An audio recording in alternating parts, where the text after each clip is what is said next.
Welcome to a new edition of the Neon Jazz interview series with bassist and composer Martin Wind. We talked to him in mid-June 2020 about his latest 2020 CD called White Noise and a wonderful career he has had in music. He was born in Germany and moved to New York in 1996 to study at New York University. That led to studies and performances with the masters of the craft. He explains. Enjoy. You're in Kansas City? Yeah. Is that where you're calling from? Yep, Kansas City, Missouri.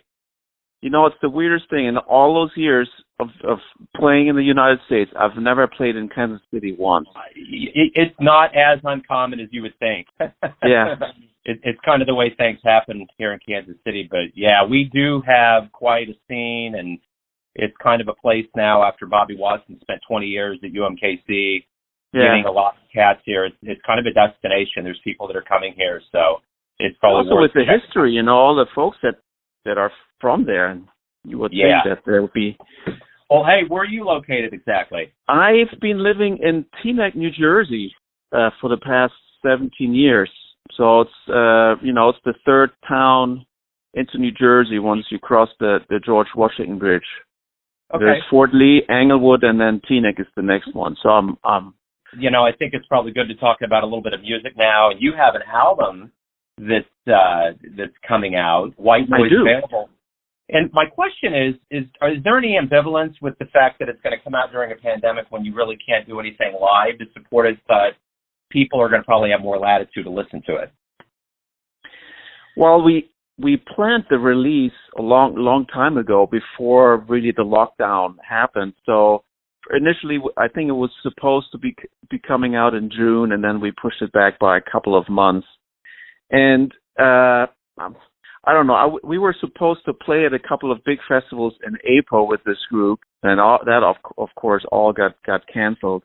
But we kind of talked about it. I spoke to the label owner. It's a small German label. I've had a long running relationship with them, and we figured we just want to release it. And well, maybe because people are not really leaving their homes, maybe we get a little bit of more attention. Who knows? We'll find out. Tell me this, your beginnings in Germany. Talk to me a little bit about your childhood and how jazz became your life. Well, I grew up in a small town right at the border to Denmark, the most northern city in Germany. So if you missed your exit on the highway, you'd end up in Denmark. And it's right on the fjord of the Baltic Sea. It's one of the prime sailing regions in the world, and it's just a beautiful place. But you could imagine it was not the jazz mecca in the world.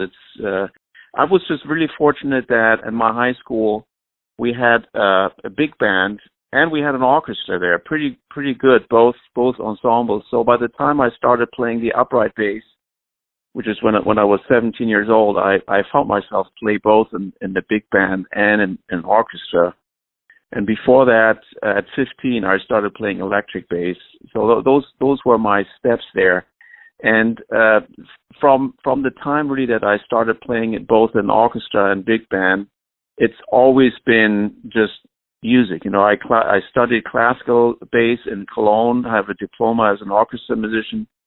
But already at that time, I was getting more and more into touring with American bands in Germany and other parts of Europe. And then it really was never a conscious decision. It just happened naturally that I gravitated more and more towards being a jazz player because I wanted to swing. I wanted to drive a band. I wanted to write my own music. I wanted to be a soloist. And so in my early 20s, really, that's when I picked up steam. So was it always your dream to come to New York and be in America to be a musician? Well, as I was touring more and more, as I was experiencing what it feels like to be playing with American musicians, that really started to implement itself in my brain or my heart too. That I didn't want to just be around that kind of level of playing. Just a few weeks out of the year whenever I would be touring. I wanted to be around that feeling all the time. So when I finished my diploma in Cologne, I applied for a scholarship with the German American exchange student service, and I got a scholarship to study at NYU. And that's really that was what brought me to New York in 1996. So I was a grad student there, and right after the first semester, I was asked to teach non-majors there, and I've been doing that for more than 20 years now. So those were the steps. But when I came to New York, I had no expectations. I just knew I would be there for one academic year, and then a whole lot of things happened. Yeah, which is life for sure. Yeah. So have you ever been nervous on stage? Is it a natural kind of place for you to be?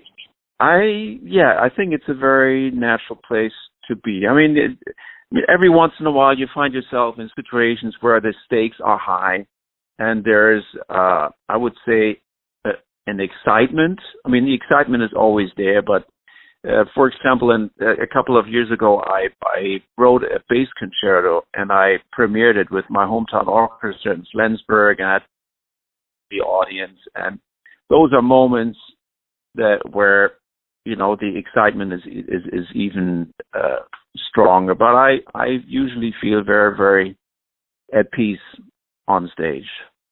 So you've had the chance to play around some pretty big names in your career. What have you learned from legends and luminaries that's either helped you teach younger players or just help you in your playing? One of many things that I've learned from being around those greats and some of the original voices of our music is that they never seem to lose their curiosity and their passion. I remember being around. That was still when I was in Europe. I would be traveling with a 3-trombone group that included Slide Hampton, and he would tape himself, and he would go back to the hotel, and he would listen to his own playing and practice, and which was amazing. I played with Clark Terry when I was in my early 20s. I remember being around Hank Jones, who in his early 90s was still so excited about playing. So that's something that really left a mark with me. And it's one of the reasons why jazz musicians tend to stay young at heart and their brains. And that was really a big one for me. What do you like the best about being a musician? What do I like best about being a musician? Probably the sense of being part of this incredible community of musicians. And they all seem to be just incredible human beings. And that's just something that I've been striving for is to really honor that and be being a worthy part of that community by continuing working on my craft, but also grow as a human being. We are going to get to the end of this COVID-19, and we will perform live again. When that happens, what do you hope both the musician and the audience realizes about this time away from music? Well, I think I also teach at a couple of universities at NYU and Hofstra universities, two New York-based schools. And already there in jazz education, it's obvious that Zoom meetings, nothing really will ever replace the experience of being in one room together with another human being and interact with that.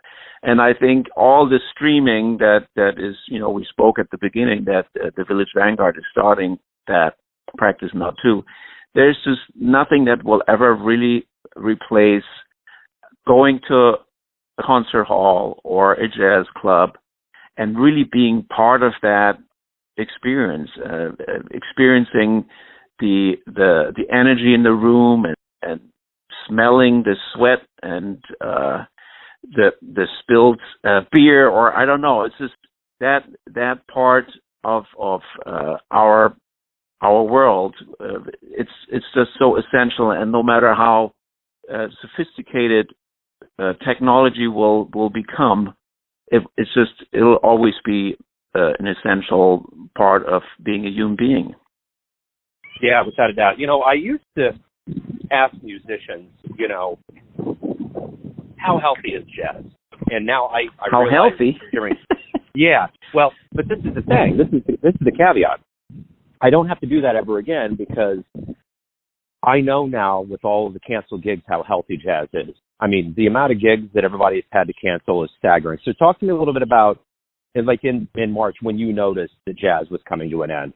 I know exactly when that moment dawned on me. I actually played my last 2 nights were really wonderful evenings at the Gitano Club here in New York City. And a friend of mine, Peter Weniger, a fantastic tenor player and the head of the Jazz Institute Berlin, was here visiting with his wife, and we played 2 quartet nights with Lenny White on drums and Aaron Goldberg on piano, and it was fantastic. But already then, we had a very light crowd because that's really when it started. It was on March 6th and 7th. And later on, I talked to the manager of the club, and he said those were the last 2 nights of live music that we had.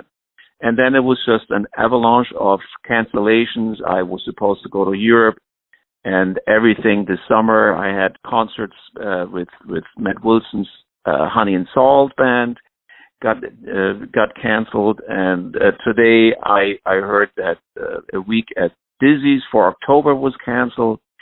And I took advantage of the time that I've had at home, and I never get bored. But really that experience of playing with people for people is something that I miss dearly. Everyone has a perception of you or their version. Your family, your friends, your fans, your students, but you're the one living your life. Who do you think you are? Who do I think I am?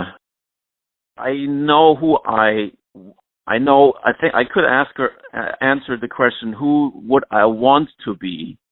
What are the goals that I'm striving for? I'm trying to be a good family man, a good father, a good husband. I'm trying to be a good educator and role model to my students.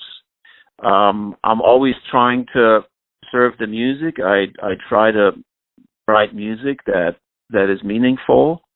I try to allow the musicians around me to sound as good as they possibly can. Hey, Martin, thank you for taking some time out today to talk with Neon Jazz during a very strange time on the planet and to talk about the new music and your career. I appreciate it. You're welcome. Thanks for having me. Thanks for listening and tuning in to another Neon Jazz interview. We give you a bit of insight into the finest players in Germany, New York City, Kansas City, and spots all over the world, giving fans all that jazz. And thanks to Martin for his time, music, and story.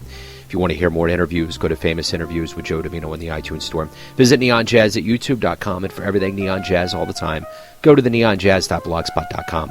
Until next time, enjoy the jazz, my friends.